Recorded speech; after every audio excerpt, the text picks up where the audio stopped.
especially because since now, not only is it the format in which we are witnessing Chuck. The first time that we talked for the first time in 8 years after filming Transparent. Teo read for Jake, he read for Devin. Did you read for Lexi? Well, Yes, that's what was going to be next. I have no doubt he would have been a great Lexi. The king, queen of the school. That Lexi definitely bosses him around a lot. She kind of takes after her mom in that. One-sided relationship, especially at the beginning of the show. And Bjorgvin in real life. There's no. Okay, so the relationship between Jake and Junior. We hate each other. We're so different. All of you guys have been variously aware at different points that this show, for me, is often autobiographical. Yeah. Jake is gay, as I am, and he was an artist. It was very interesting because I got so used to him in that character, and then the other half of the day was Lucas, and then he was just completely different. He had a beard. Gonna say that.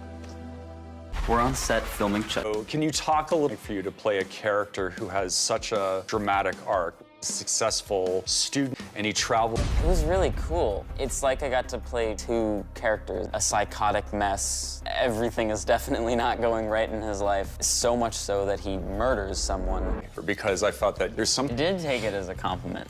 That Don Mancini, and he's complimenting my work. That's true. Yeah. I don't really think so. She did. Don Mancini might disagree with me more, you know, Swedish meatballs.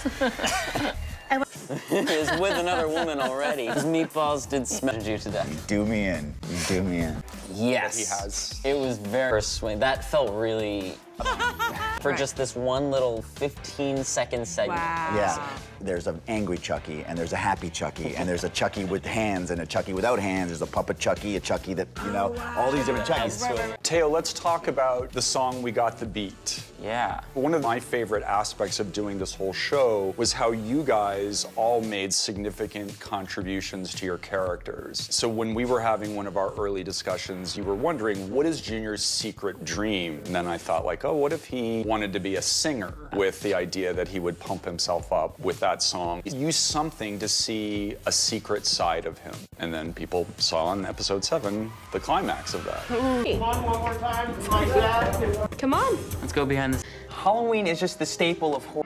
Because of my dad dying, I'm kind of thrown into a better... He's very not happy, obviously, because he kind of hates Junior. My annoying cousin is coming to live with me. That sucks, because he's just being really selfish. And he's really excited by that. But then when he tells him to bring...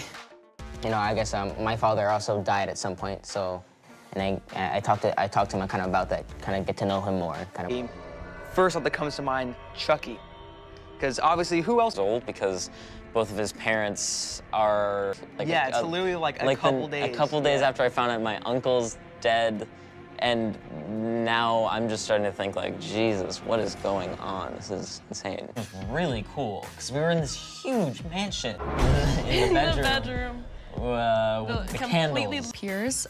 She thinks it's gonna be super funny. Just a horrible thing to do to anybody. He was mortified with Lexi's actions.